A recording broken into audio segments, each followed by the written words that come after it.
Well, hello there. It's another day. I'm Jim Harrington. And I am Bill Knight. How are you? Wait, boy, it's Friday. You know, this week is just gone by fast. It has indeed. And it's probably because there's so much news. So much is happening in our world. And it happens at a breakneck speed. It used to be that a news story would last maybe 3, 4, 5, 6, maybe a week, you know. Now, something happens today, it's a big story, and then something happened tomorrow, it'll be a big story and take the oxygen away from today's story. I mean, it's just amazing. Case in point, the big story right now is Hunter Biden, cocaine, and the White House. You couldn't write this. Well, yeah, you could, because, last week, and then we did it too, the media said, yeah, you watch next week, they are just going to say, well, we can't find any evidence, and there was no security film. Case closed.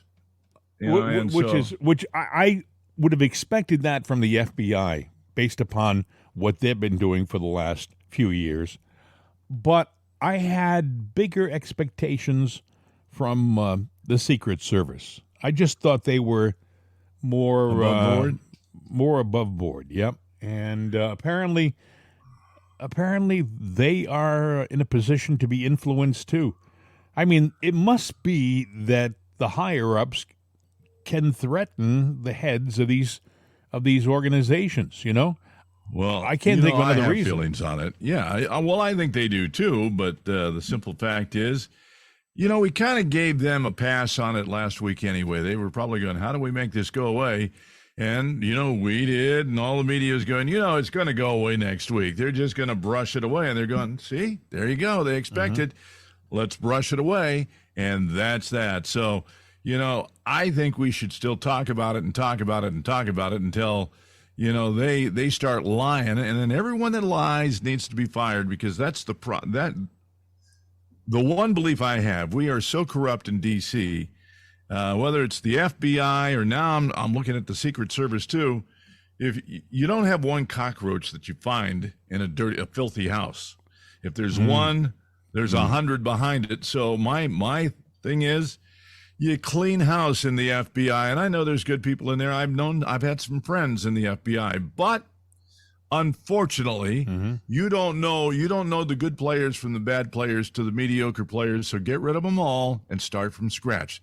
Secret Service, same thing, because they've proven now their real worth, and it's it gets me, Bill. These people are the people who are making these decisions are destroying decades of respectable image. Meaning, the Secret Service had an impeccable reputation for years. I know during the Kennedy years, at the Kennedy assassination, they made some mistakes. They admitted to it, but they did their best. They tried. When President Reagan was shot, I think there were some Secret Service agents who took bullets for him on the street. I mean, these were really dedicated people. But right now, Washington is so political, so corrupted. There's so much of a deep state influence in that city right now that everything is bothered. Everything is touched by these people. So I agree with you. I think there's got to be major changes. I don't know how you completely remove an agency like the FBI. You have to have, and people are saying get rid of it, but there are active cases that are being pursued. What will happen to cases that have been prosecuted and convictions have happened because of evidence from the FBI, and then you pull the FBI? Don't get me wrong. I think that they're very political, and they're not an honorable organization like they were. But I don't know how you get rid of them. Like people say, I got to get rid of them. How do you get rid of the Secret Service? What do you replace them with? How do you protect the President of the United States when there's that void? Do you know? Well, there is a void, but unfortunately, we've got to do something. Otherwise, let's say Trump gets back in, or, any candidate, pro-right Everything that's happened is going to happen again. I guess it is the same cycle. It is corrupt. I guess what you could do is you could do what they did back in the 1860s. I mean, in the 1860s, I believe that President Lincoln was protected by the Pinkerton organization from Chicago. I think Boy, what a great job they did. Well, that's Yeah. well, that's very true. He went to the theater with no protection. I think he had one police officer standing outside of his door to his box. One. Yeah. And when John Wilkes Booth came by, he didn't question him because John Wilkes Booth was an actor, a star.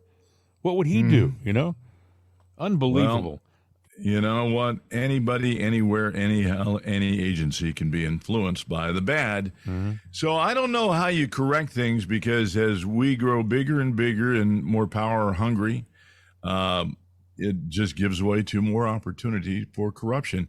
Corruption's been going on for a long time, as you pointed out. We go back to the day of Lincoln. It's been around, and it continues to be around, which means there's been a dark force from the inception of this country that's never wanted us to succeed, and all along they're trying to infiltrate and trip us up. Kind of makes you wonder where it leads back to. When I said Pinkerton, I was leading to, I guess we could have a private security agency, at least temporarily, protect the president until a new, more neutral, more reliable security force can be in place. But I think that they've been corrupted to take such an obvious case, such an easy case.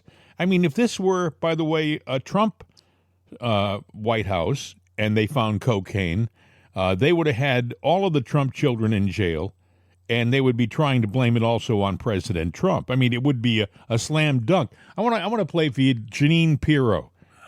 She made some comments. She's a very vocal person, and she has opinions, and she speaks them. Listen. Okay, let me tell you what this case does. This case is not about American justice. I think it convinces all of America that we don't have justice anymore. It's about a Biden cover-up. And honestly, it's a slap in the face to every American who was ever arrested, prosecuted, convicted, and went to jail for cocaine possession, especially a black American. It's a slap in the face to everyone who's ever gone to jail for possession of an illegal weapon, okay? And for Karine Jean-Pierre to come out and say, it's incredibly irresponsible, you media, to ask if we could exempt the Biden family. How disgusting is it? Well, you know what? The attitude that they all have is that we're above the law. We don't have to answer any questions. And they laugh at us. And we thought Hillary was untrustworthy. We thought that these people, I mean, they literally blow her away. And to the Secret Service, have you no dignity? Have you no shame? Are you willing to go along with you're either inept or you're covering up? Right.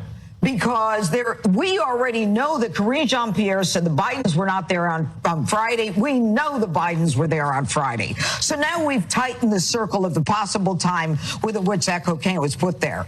Now, why don't you want to drug test people in the White House? And excuse me, this is important. And number two, why are the cameras not working? Where are the canines? Why don't you know everyone who's gone through there?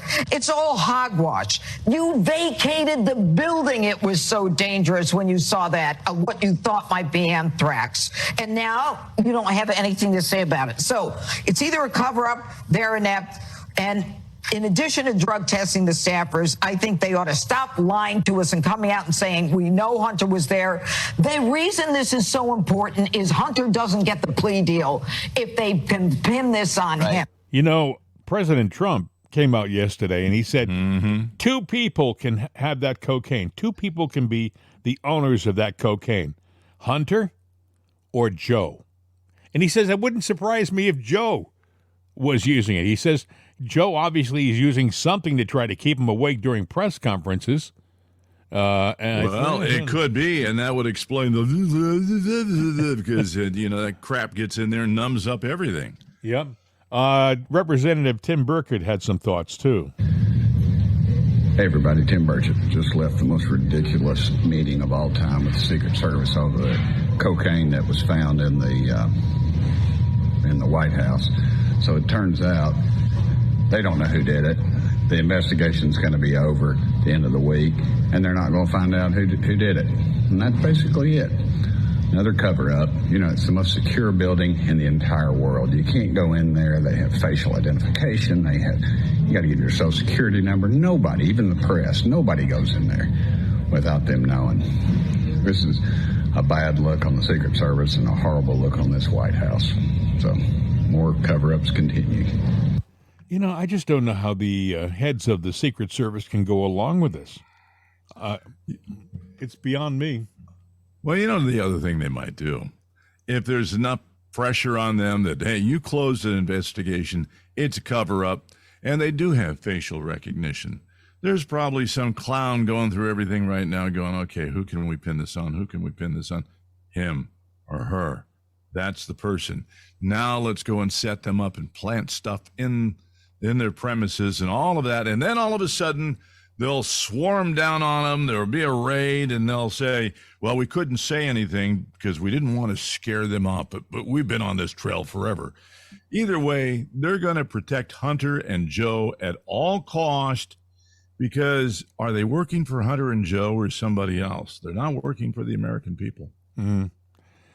Do you think it's truly over? I don't think the American people are going to let this just die just because the Secret Service said the investigation is finished.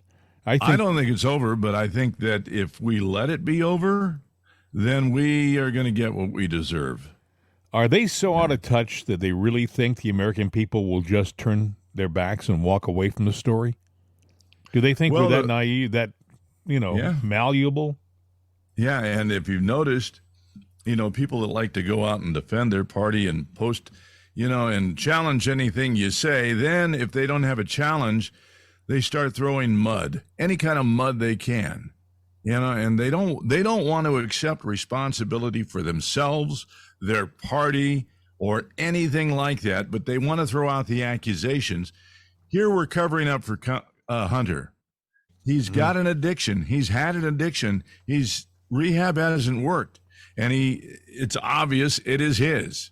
But, okay, they're not going to prove it, but yet they go after Trump for things that have nothing to do with Trump, but we're going to we don't have the evidence, but we say he did it. Come on. Yeah.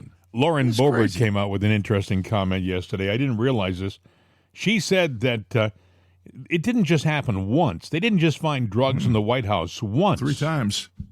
That's right. That we know of. 3 times that we know of. And again, I go back to my cockroach theory. Since 2022, Bill. Since 2022. That's 1 year. Yeah. Not even a year.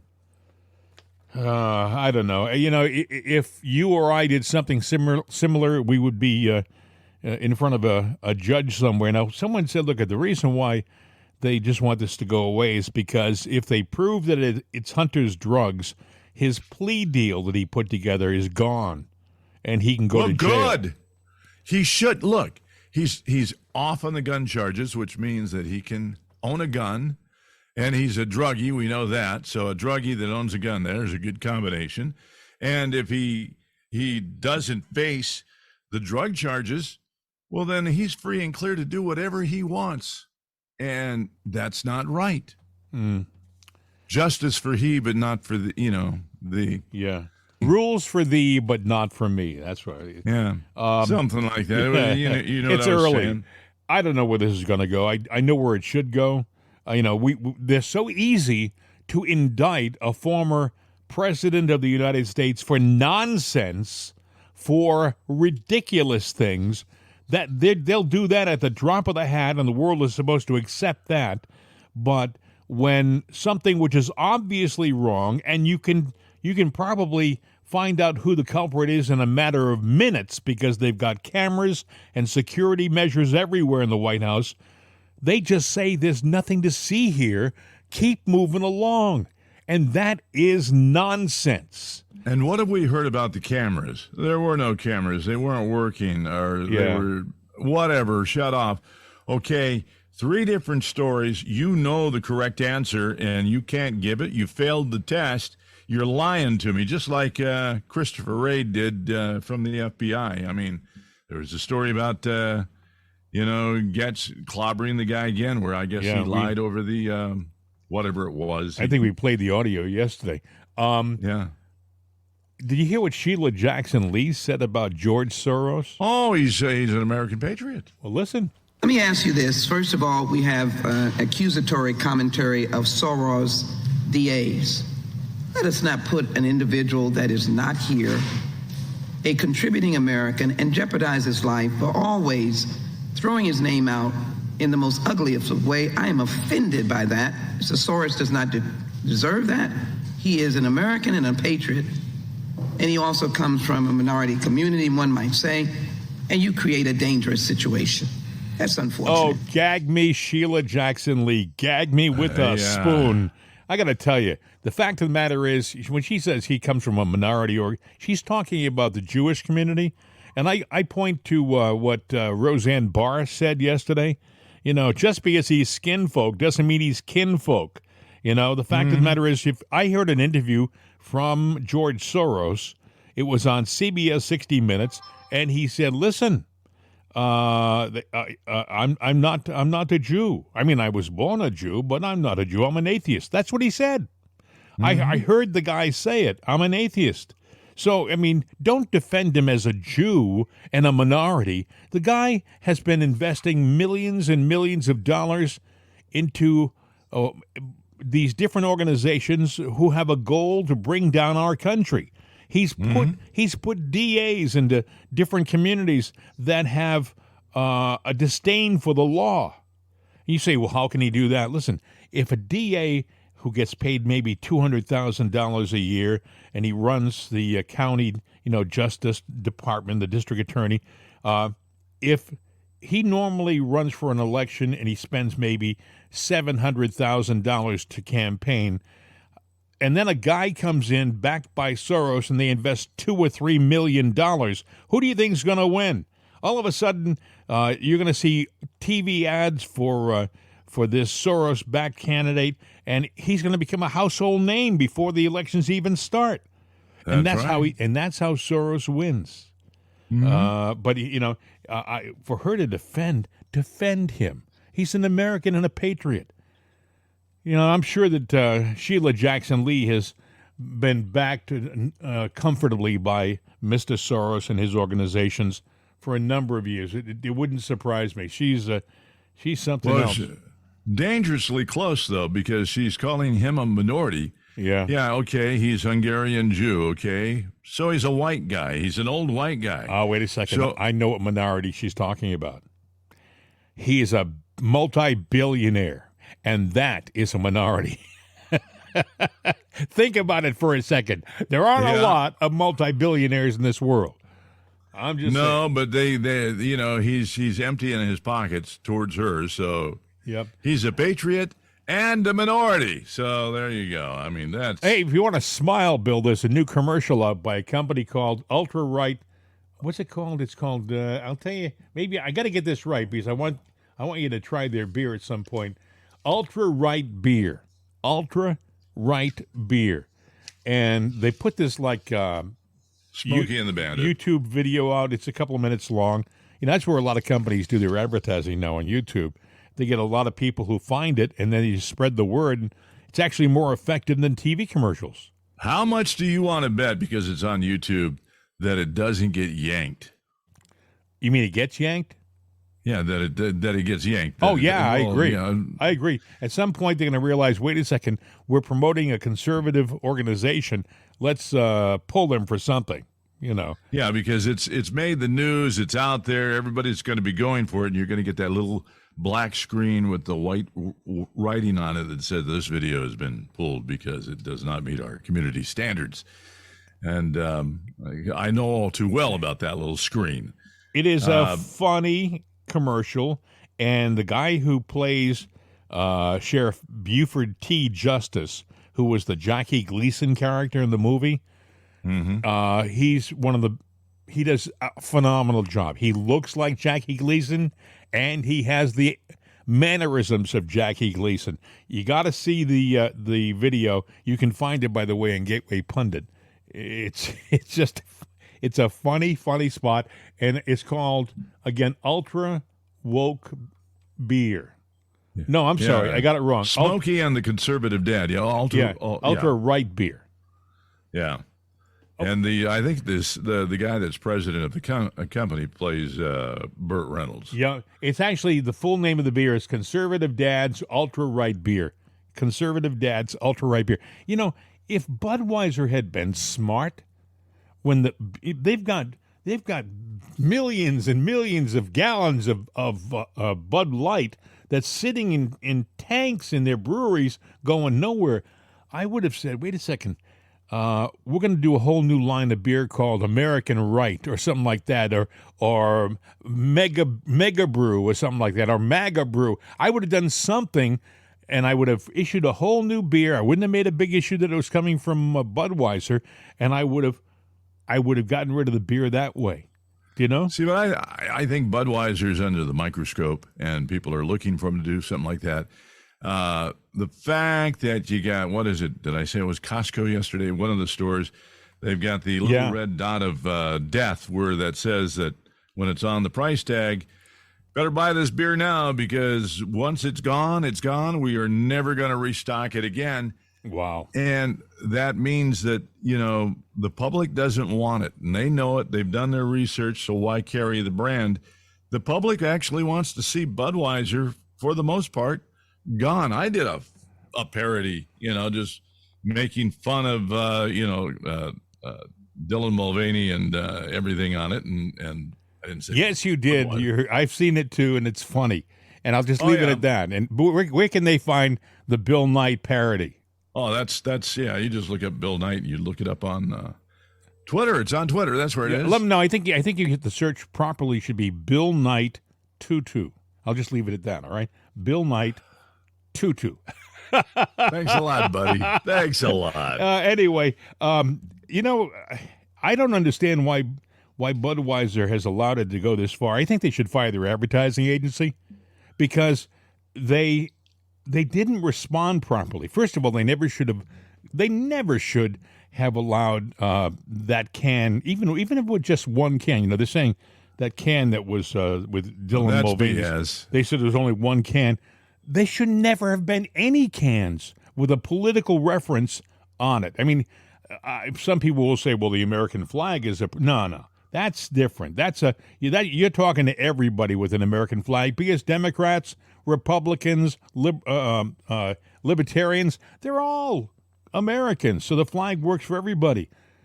But when you start getting into things like, LGBTQ, trans, you're being more specific and you are truly putting your brand in jeopardy. And I know that when I had an advertising agency, I never would have. I was a little advertising agency. I had a small agency in Pittsburgh for a number of years. I would never have recommended to any client to do what Budweiser did, and then they try to deny it. Jeez. Now, one of the big wigs from Budweiser has come out and done a video and, apologizing, saying they made a mistake. But, at some point in time,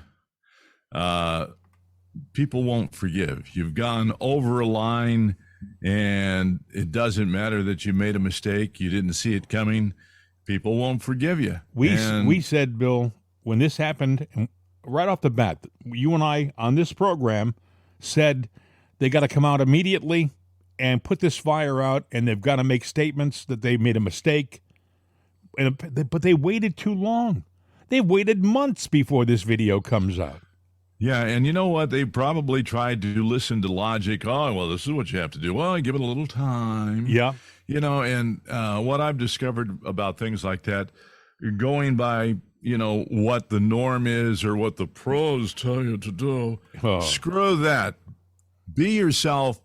Do what you think is right. If you go, boy, we messed up here, then take action right away, take responsibility, and move forward. Absolutely right, because if you're listening to advertising executives, who have all the answers because that's their job, they're supposed to sell you, the client, on them, all right? But the fact of the matter is, if you listen to them, they're saying, well, if you just let it go for a while, it will fade away. They're not realizing that we're living in a different time. Okay, we're living in a time of social media, that the fire doesn't go out quite as quickly as it used to back in the 80s and 90s when there wasn't this big social media influence. I mean, right now, they're still talking about the Budweiser thing. We're still doing a story right now because it's still in the news. It hasn't gone away. And it's not going to. It's going to linger on until it becomes a piece of history. And it's going to be a sad piece of history, but, there's a lot like that, out there. A lot of things like that that are going on out there. You know what? But you could probably trace it back to people's lives that, take, for instance, the surname, how do you identify? Are you a male? Are you a female? You a she, her, a he, she? And that all falls under the LGBTQ umbrella. So if you sit there and go, well, I'm a him, he, well, now you've just put yourself under that umbrella, even though you're trying to conform and adapt. Well, I'm a male. That's it. I go by the old standards, and if that makes me out of date and out of style, so be it. Well, we live in strange times. Disney World, they just announced, I guess yesterday, that their sales were down. Their attendance was down, but they had an excuse. I think they said something like it was due to, residual from the pandemic and stuff like that. They pointed to everything but the real reason that they've become this woke organization. Yep. They also announced that Bob Iger, who was the chairman, is going to be retained for a while longer. They brought him back about 6 months ago because the thing was just in bad shape, Disney. And I guess Bob Iger had been a big success back in the early 2000s, and they wanted him to recapture that success for Disney. He hasn't done it yet because they're still tanking in a lot of their programs. I mean, they were the guys who sat on the Sound of Freedom movie. The Sound of Freedom movie, they own the rights to it, and what they just put it on the shelf, wouldn't release it. And finally, I guess the producers got a small unknown company to do the distribution, and they released it. And in the first week, they did $40 million in ticket sales, which is just unbelievable. And it's still doing a phenomenal box office. But that money could have been going to the stockholders at Disney, years ago, if these people weren't so politically woke. But in the meantime, they're coming out with, we talked about it yesterday, with a new cartoon series on Freeform that's about a little girl. I guess it's called Hail Petey or something like that. We talked about who calls their kid Petey, a girl. But anyway, Hail Petey, and she inherits a cult. She inherits a cult of blood-drinking, human-sacrificing people. Okay? This is the premise. If I walked into a pitch session in Hollywood, even, I don't know, Hollywood, as corrupt as they are, I'm talking 20 years ago, they were interested in making money. They weren't interested in politics so much. They were getting there, but not. They still had the if you did a pitch about that kind of a premise, a blood drinking, human sacrificing cult that's run by a young kid who inherits it from his dad, you'd be chased out of the office. They would have slammed the door. You're gone. They would never take a pitch from you again. And now, so at what point does this Disney film or series identify that what they're drinking the blood for is adrenochrome? Bill, you have to. It's kind of like an in-joke. They know it's adrenochrome. You know that it's adrenochrome. Yeah, but they don't say it. Yeah, so the average schmuck out there doesn't know and just thinks, oh, it's cute. And what they're doing is they're programming us and they're setting us up for the mutilation and abuse of children, which, boy, I'll tell you what, you talk about that, and then that gets you over into the child trafficking and what happens. Look, I had a daughter of mine was raped, so I know what goes on in the mind of somebody where they've been physically violated. Imagine these kids that are being trafficked. Oh my God! They say it's not one time, but it's multiple times, hundreds of times in a week. Yes, They say the advantage to human trafficking. This is the traffickers say the advantage is when you traffic drugs. It's one sale per drug. I mean, you go, you sell the drugs, and that's it. But if you traffic children, you can traffic them multiple times. I mean, you can traffic them to, some deviant over here, and then when they're done, you can take the child back and traffic the same child to some deviant in another place. And this goes on and on. And, these little children, even when they're rescued, they're not normal.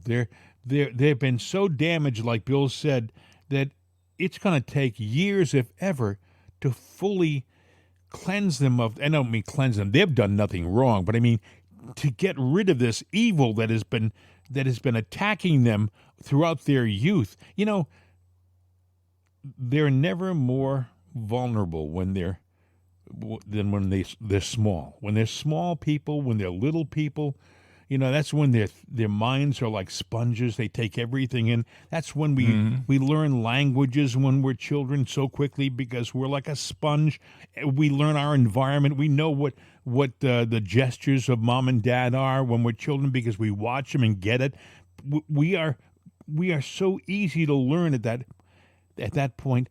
And these evil sons of bees down in, who are trafficking these little innocents across the border, and these vile people who use these children. It's not just the trafficker; it is the end user too. The rich, vile son of a gun who will abuse these children. I get angry. I get angry because this is a crime that we shouldn't allow to exist in this country for one more day. We shouldn't allow it to go on for one more day, yet they say we are the biggest user of these children in the entire world. Well, it's not they say. We are the number one importer of that. It may as well be on the GDP, because it is that big, and it's this country that drives not just the bus, but the caravan of trucks for that. I mean, we are in it. We're in it completely. And this administration, I think, is in on it too. I look at Washington and I think this is a slam dunk. You guys want to look like you're doing something? Do a full court press on child trafficking in this country. Start rescuing the children. Start sending camera crews out with these different squads that are pulling these raids and saving these little babies. I mean, the country is a good country. Our country is a good country, and they don't want this going on. And it will be a big positive. But the reason why these guys in Washington, I think, don't want to truly get involved, I mean, they'll talk a good talk, but they won't walk the good walk. It's because some of them are corrupt. It's because some of these guys down in that swamp are probably people who traffic in these children. Either they're end users or they're involved with the actual process. But there's a lot of corruption in that city. When I talk about Joe Biden being corrupt, and he's been corrupt for 40 years, you don't become a multimillionaire, by making $200,000 a year. I would submit that he's not alone. There's a lot of senators and representatives down there who are, swapping cash for whatever, Well, look at Hunter's addiction. So do you think Joe really cares about kids and adults that have addictions? Because he's made money off of it. They try to do the pose pictures, but that's what he is. He's a poser. He knew about the drugs in the White House. You look at him around children, and what you see him do is not right. So you've got to, I'm not going to draw the conclusion for you, but go back and do your research. Take what we just talked about, and you see what's going on. But what my point was earlier is that the damage just one time to a young person's mind is not repairable, and society has the philosophy, whether it's one time or 100 times, it doesn't matter. Well, if it's 100 times, it might be something you're doing wrong, or suck it up. It's just another page in the story of your life. Well, when somebody is inserting in these little kids, a novel series in their mind, I don't think there's any coming back from that. And that's, so we talk about rescuing them, which they need to be rescued, but then what? Because how do you get a magic eraser and erase that from their I don't minds, know. their life? I think they're damaged forever. I mean, I think that the wound can heal, but there'll always be a terrible scar. Always be a terrible scar on their lives, because for them to have experienced such evil at such an influential young age, it's. We were talking about Hollywood and how corrupt they are, and the kind of world that place is. Tom Holland is an actor who plays Spider-Man. Oh, and he hates it there. Yeah, here's what he said. Listen. I really do not like Hollywood. It is not for me. The business really scares me. I understand that I'm a part of that business and I enjoy my kind of interactions with it. But that said, I am always looking for ways to kind of remove myself from it, to kind of just live as normal a life as possible. Today, doing this is a very rare thing for me to do. Yeah, I definitely think it has been an ongoing thought, which is don't lose yourself. I've seen so many people come before me and lose themselves, and I've had friends that I've grown up with that aren't friends of mine anymore because they've lost themselves to this business. And I just am really, really keen to focus on what makes me happy, which is my family, it's my friends, it's my carpentry, my golf, the charity that my mum runs. Like, that is the stuff that makes me really happy, and that's the stuff that I should protect. My relationship is the thing that I keep most sacred. I don't talk about it. I try my best to keep it as private as possible. We both feel very strongly that is the healthiest way for us to move on as a couple. So I do try to keep as removed from it as possible. Like, you'll never see me at an award show that I don't have to be at. I'm never going to a red carpet event that I'm not in the film of, I don't want the attention when I don't need it. God bless him. This is a guy who has he has things in perspective, doesn't he? Holy smokes. Yeah, he does. By the way, since we're on Hollywood night, it's official. Last night or this morning as of midnight, whatever it was, when the clock went 1 second after, SAG-AFTRA, they went on strike. Oh, yeah. All the I'm glad you brought that up. I wonder. Well, you're a member of SAG, aren't you? Well, I retired from it because I don't do a lot of SAG work anymore, SAG-AFTRA.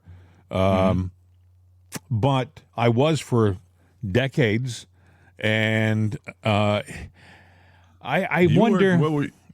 I wonder, Bill, if they're going to recover from this. I mean, right now the writers are on strike, and all of a sudden, the actors went on strike too. Yeah, now the actors are on strike, and the writers' strike was doing a terrible bit of damage on the industry. I mean, there are TV shows that have episodes that haven't been produced yet. Like, there are programs that are scheduled to be shot that are part of this season that are going to be they're going to be abbreviated because they haven't got the writers to write the episodes. And you can't get a scab in to write because that's it's terrible. And now actually there's good writers out there that aren't union, but that's a whole different debate. But I don't think they can write for a union show. They have a contract, or the production companies have contracts with the Writers Guild of America, and part of that contract, excludes them from using non-union writers. And they may go out and try to get non-union writers. Maybe some writers figure, hey, what the heck? I got nothing to lose. Maybe I can make a few bucks. But in the long run, these non-union writers will never get into the Writers Guild down the road. Well, see, but that's a form of, I don't know, the whole union non-union thing. I've always whether thought, it's right or wrong, Bill, it's the way it is. No, it is. No, I get it. Look, I've got a friend that does stuff in Stranger Things or whatever that thing is called. That And I watched that, but the production now is stopped on it. And I'm like going, well, there you go. I write film scripts, as you know, and I have some of my work out in Hollywood, and I'm getting non-union producers looking at my work now to possibly produce it, because there's a void. There's a big, huge void, and they don't know how long this is going to go on for. It may go on for 6 months, could go on for a year. Yeah, you know what I found funny, though, and it's not really funny. I'm not making fun of it, but, you remember the show The Nanny? Mm-hmm. Yeah. Fran Drescher? Yep. Well, I didn't know it, but she's actually the head of now the Screen Actors Guild there for the union. So she was the one doing the press thing, and she said this is going to be a moment in history, and it's going to be long lasting, because it's like their own little personal fight of good and evil, and the evil is the all right. I got a question, Bill. Do you money think brokers. The producers and the production companies, are they looking to break the unions completely in Hollywood? Because think of it, who can last longer? The companies that have the studios and the multi-millions and millions of dollars to work with, or the unions out there? At some point... Unions can't last, because these people need a paycheck. They need to pay for... Yeah, some of them have big multi-million-dollar mansions. Another friend that's out there that actually is union in radio, between jobs, staying with her brother in one of his villas as an actor. And I'm going like, well, You're going to be there everything for a went while. everything went to poop in a handbasket for them overnight. And I'm not laughing at that, but I probably need to give a call out there and say, hey, sorry. That is the industry right now. Hollywood is in turmoil, and now people may say, "What happens if they get rid of the unions?" Well, if they get rid of the unions, it makes the producers a lot stronger, a lot stronger. I mean, all of a sudden, everything's on a personal contract, except for the thousands of people who work behind the scenes.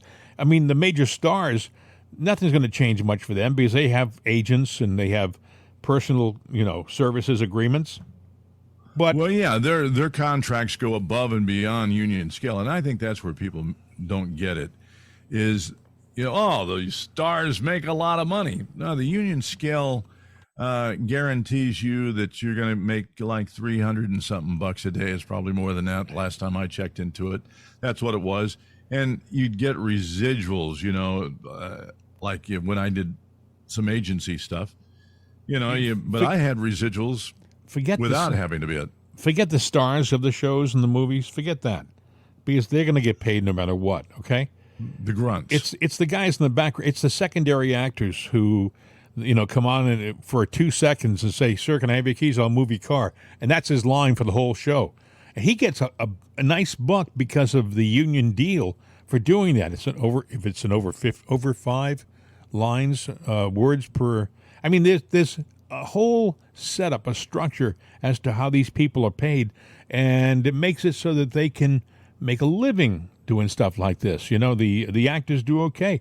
If you hear an announcer for a program, he's part of after SAG or SAG after, and he's getting a certain scale, and he's making a good living. And like Bill said, there are residuals involved. The people after 13 weeks, they get another check just for if the program goes on. Let's say hypothetically, a program like All in the Family goes on and on and on and on and on. It's being shown somewhere around the world all the time. The actors are getting checks. Every 13 weeks they get a check. It's a residual check. Yeah, syndication keeps you alive. It used to be that you couldn't get into syndication unless the shows were out there for, it had to be a guaranteed certain amount of time. Yeah. But now, it could be a one-season, one-off show or a half a season, and some network out there will pick it up. Well, there's residuals involved, and so, but that's good. You get a paycheck into perpetuity for your work.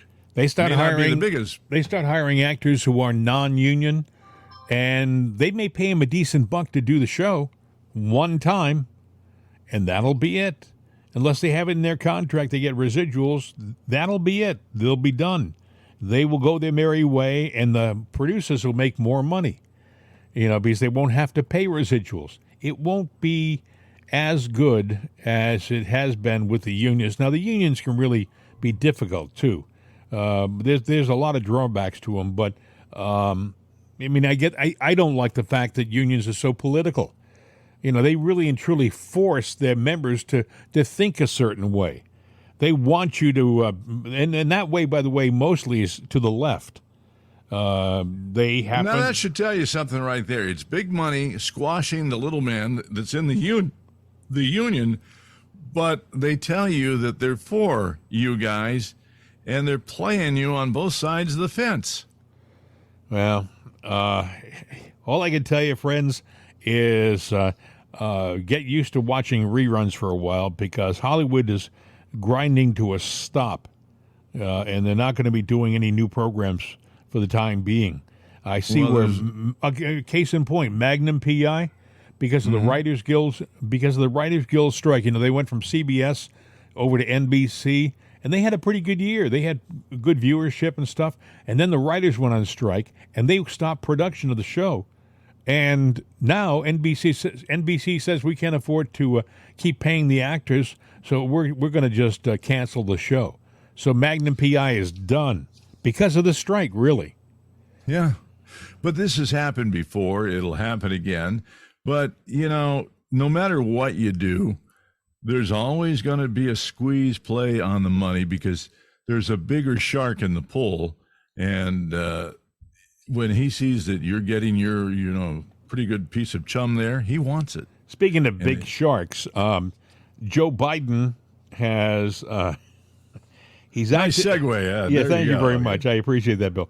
He activated the individual ready reserve. Oh, yes. Because of something called Operation Atlantic Resolve.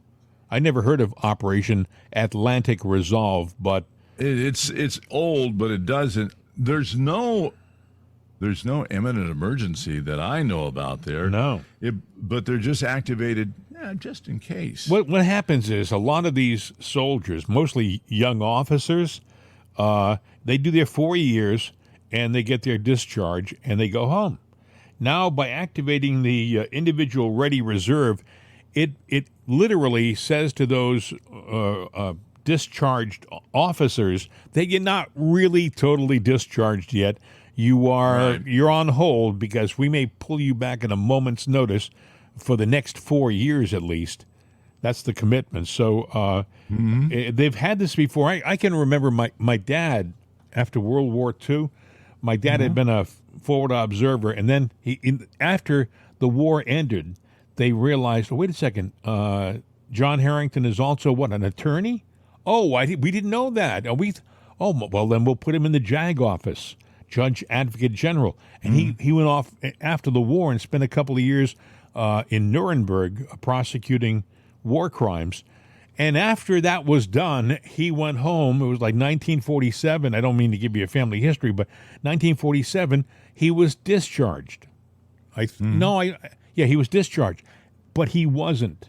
He was apparently in this individual ready reserve. I remember being a little kid in the car, and my dad talking to my mom saying, I think they may bring us back into this Korean War.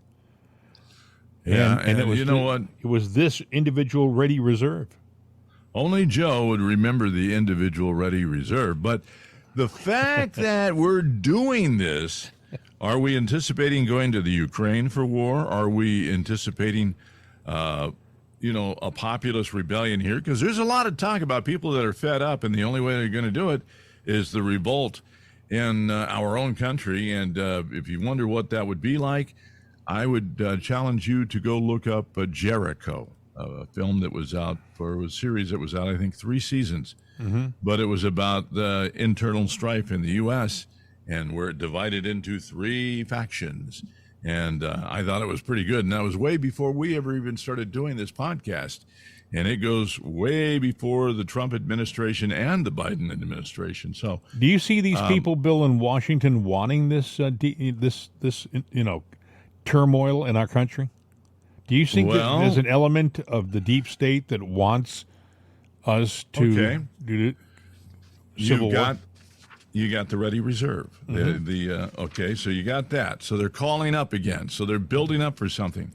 I would challenge you right now while we're talking, if you would look up senior enlistment in the military, because right now the government is recruiting retirees.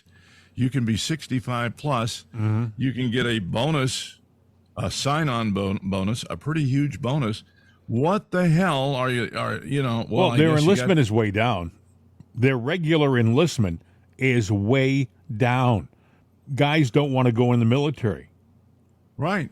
So, are we going to have old folks out there in wheelchairs toting a gun? Well, I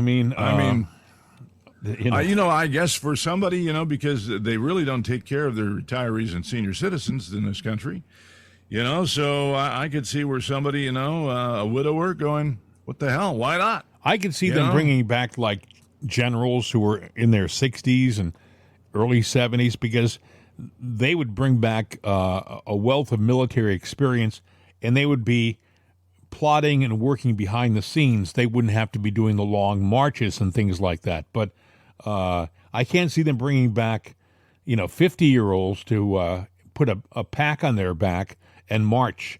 I mean, there's a lot of things that change between the age of 35 and 50.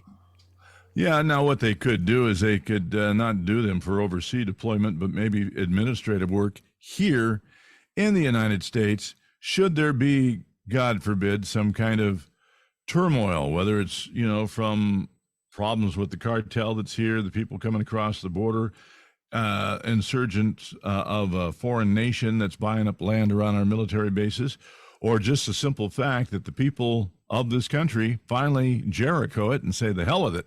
I'm done. Let's tear it down and start again.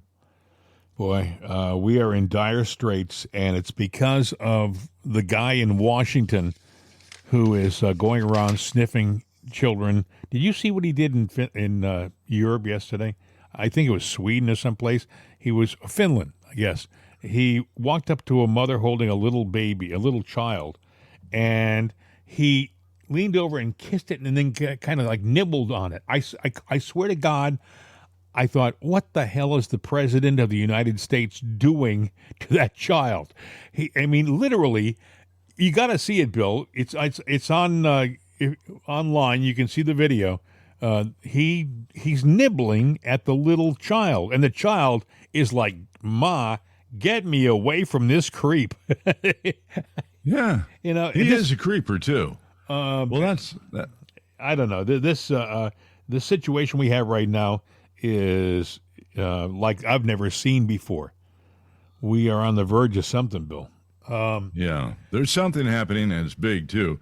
So, the Ukraine. The people that fled the Ukraine. I was reading. There was. They went and talked to a bunch of them, and over the half of the refugees don't even want to return to the Ukraine when and if the war ends.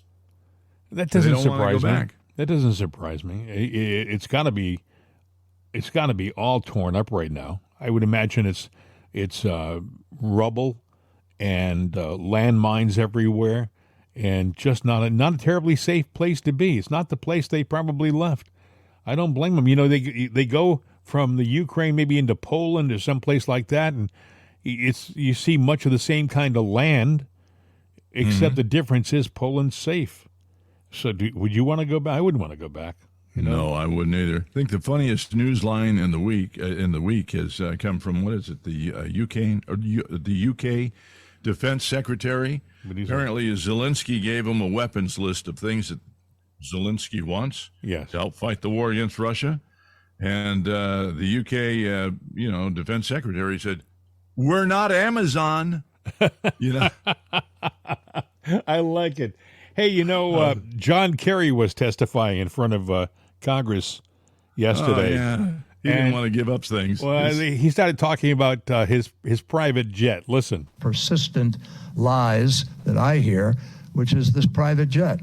We don't own a private jet. I don't own a private jet. I personally have never owned a private jet. And obviously, it's pretty stupid to talk about coming in a private jet from the State Department up here. Honestly, if that's where you want to go there. But what he doesn't say in that clip, when he's right, they continue to ask the question, he says, and I swear to God, He says, I don't own a private jet. My wife owns a private jet. My wife owns a private jet, but I don't own a private jet.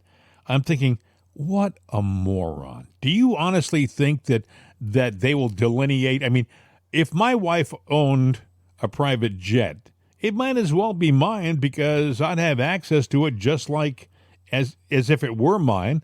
You know, she was the lady who inherited all of the Heinz money, H.J. Heinz. Yeah, She was, exactly. So he has probably several private jets. And, you know, when he travels around the world, he's not going United or American Airlines. He's not going, even first class. You know, he's going in his own private jet. Trust me. Yeah, they probably got a couple of them. They don't have helicopters for different reasons. Well, the story, they got the money. They can afford a whole fleet of those, too. Kerry also went on to pull a hissy fit yesterday. Listen. Be very helpful. Yeah. Who is your deputy envoy for climate? I have two deputies, and they are well known. They're very experienced people, Rick Duke and Sue Biniaz. But I'm not going to go through all the names. Rick Duke here. And who? Mr. Chairman, Sue Biniaz, who's one of the most experienced negotiators in the world. Mr. Chairman, let me just say to you, deputy? Mr. Chairman, I'm not going to fill them in here in this way because that would be a violation of our process within the State Department. You're not going to tell us who's I'm not going to go office. through them by name because that is not the required process of the State Department. Who's the principal deputy for climate in your office? As I just said to you, Mr. Chairman. Who's the chief of staff? I am going to go through the normal process. Now, an algorithm kicked out that date, the one you're referring to. I'm not going to argue about it, Mr. Kerry, Secretary Kerry. I'm not going to argue about it. You said you're not going to answer. You're not going to answer. It's par for the course. No, I'm going to answer there was a through FOIA the request. process. 2021 said it wasn't going to be answered until 2024. I'm not going to spend my time arguing about it. You said you're not going to answer now? Mr. Chairman, don't just cut me off. What I'm trying to do is tell you I'm going to follow the process of the State Department, which is normally followed. Where there are circumstances requiring that someone know who the person is, the State Department has complied and done that. Every office, where every there is consular, not a every bureau, requirement, they have a hierarchy. You where go there into is the not a military base, requirement. it says Joe Biden. It says the secretaries. It says there's a hierarchy. This is standard practice for government. We I'm not have gonna argue that it's presented not standard with practice. the You've been it congressional long enough. notification. I want to point another arrow on my chart here, Mr. Secretary. We presented. Yeah, I got to tell you something.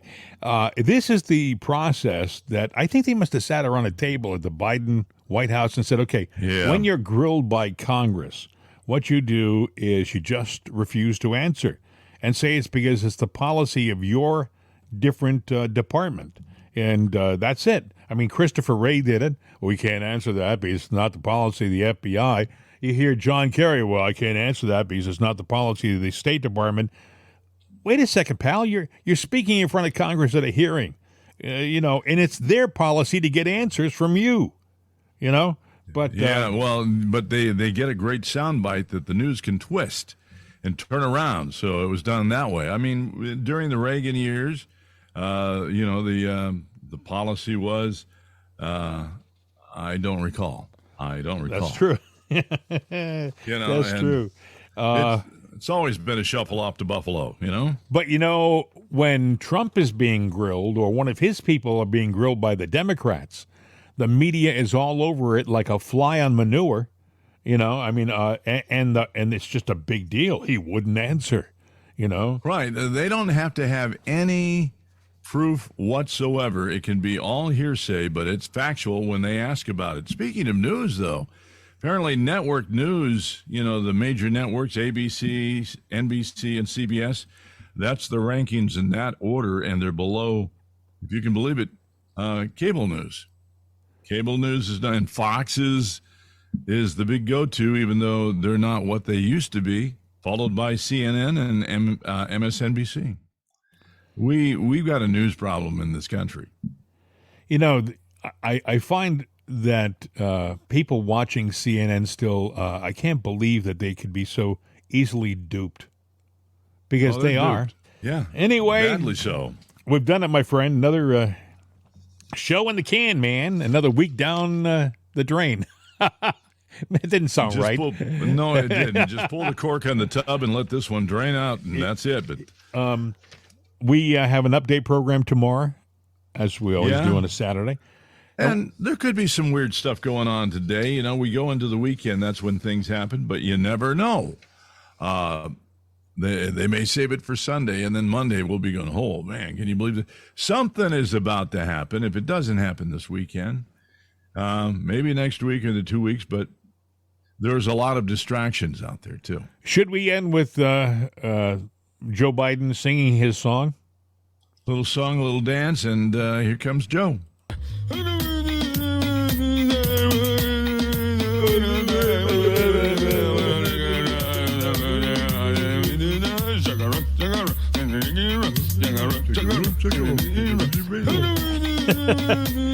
We should remind people that you can reach us at 833-538-7868, 833-538-7868. There's mail at itsanotherday.com, mail at itsanotherday.com.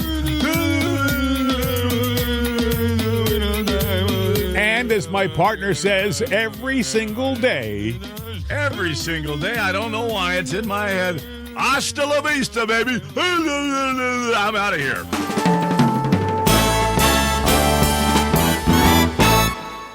The voice of freedom. CRN America. These days, when you want an answer about just about anything, you ask Alexa. You ask her about the weather. You ask her who won your favorite sporting event. You ask her to find a fact that you can't find anywhere. Well, we did that too. We asked her how many people have downloaded itsanotherday.com. And this is what she said. From acceleration.com. It has been downloaded as much as 260,433,467 times. I know. Seems like a lot. Seems like a lot to us, too. But it's Alexa. Thanks for making us a part of your day. And tell your friends about itsanotherday.com. We could use an extra listener. I mean, what do you do when you only have 260 million?